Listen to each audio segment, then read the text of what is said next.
In this video, we're going to be taking a look at converting a end table into a hall tree.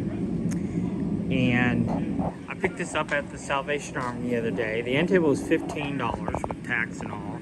And originally I bought it primarily for the legs because I wanted to make a bench out of it. And you know, you can't buy these legs for $15. You can't buy 4 legs for $15. So it's a pretty good deal, but I do actually have a purpose in my own home for a small hall tree.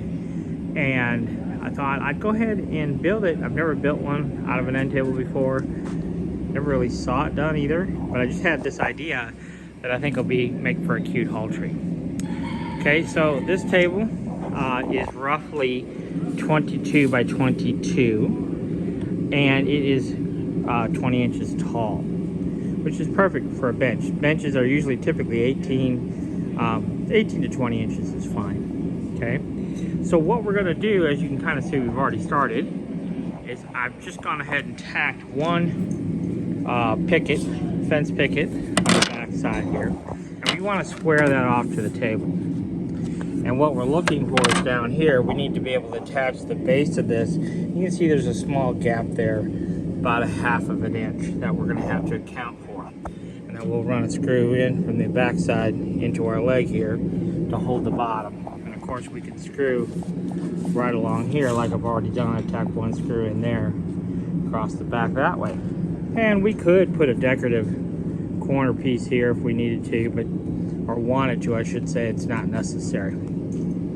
There's plenty, it'll be plenty sturdy once we get that all set up. Now, one of the thought I had is taking the top off, cutting it back here along that crease right there, and making it so it would lift up, put a base, put a bottom in it, and then have a little bit of storage. But what I think I'm going to do is actually build a little wood crate.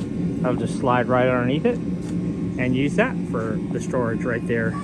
Throw a couple pairs of shoes in, or mittens and gloves and things like that. You just throw those in there. So anyhow, what I did is I measured the width of my table, and I know I have to rip my fence pickets down. They come 5 1/2.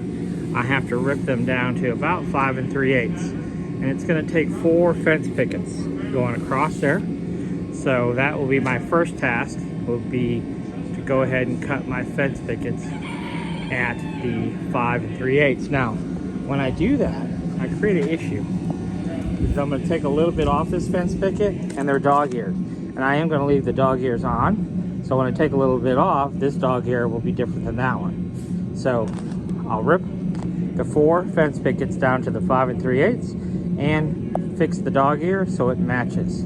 So it's a 45-degree angle, and we'll make it match up again.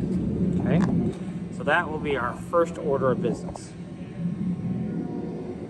All right, so we ripped all of our boards down, and what I did, just kind of an arbitrary dimension from the top to the top of this, I put it 6 inches just because I thought it looked good, and I put one down here, but I screwed up. Remember earlier we discussed that distance between the legs and this panel was going to be about maybe a 1/2 inch, and this is 5/8 thick, and so I did not rip it to the 1/2 inch thickness. So yeah, and I've already nailed it, or stapled it, and screwed it, or stapled it and glued it. So yes, are we off a little bit? We are, but I don't think it'll be a whole huge deal. We're about ready to find out though. So I don't think it's that big a deal. But if it is a huge deal, then we might make another modification. I don't know. We'll just have to see. But I'm gonna go ahead and attach it to the end table and see what we got. So that did work out reasonably well. I've got one screw going from the back through this leg. I think I used a 2-inch screw. So you can tell it's not 100% square. In fact, go grab my square real quick here. I'll show you how far off square it is. It is a little off square. So you can see it's not terribly bad. So good enough. So anyhow, one screw through the back into the leg, and that panel is super sturdy. Now we do have a little bit more work to do on it, so we're gonna lay it flat. I just wanted to show you where we were at up to this point. Okay, so I took a piece and put it right there on top of the table, and then we've got this piece at an angle. And let me show you this corner as long as we're here. So you can see the edge of the board is right to the edge there. And we'll come around, and you see that corner of the board is right there at the corner.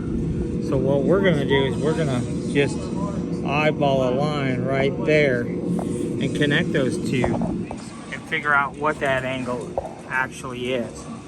Now I did select this board for its uniqueness in the wood grain there. Really, I guess you could consider that a defect, but I just thought it would look pretty. Depending on exactly how this is finished out. If it's stained, if it's all stained, if it's painted, that's ultimately up to the customer. If it's up to me, I'll probably paint everything, distress it, and then stain the top of the seat. And might even possibly put new wood on the seat. I don't know. I like that design as well, but at any rate, that's where we're at. So we're gonna cut those angles, and then we have kind of this barn door effect. There is the finished product. Got the hardware at Hobby Lobby. And now we just have to decide on some finish colors, and it'll be done.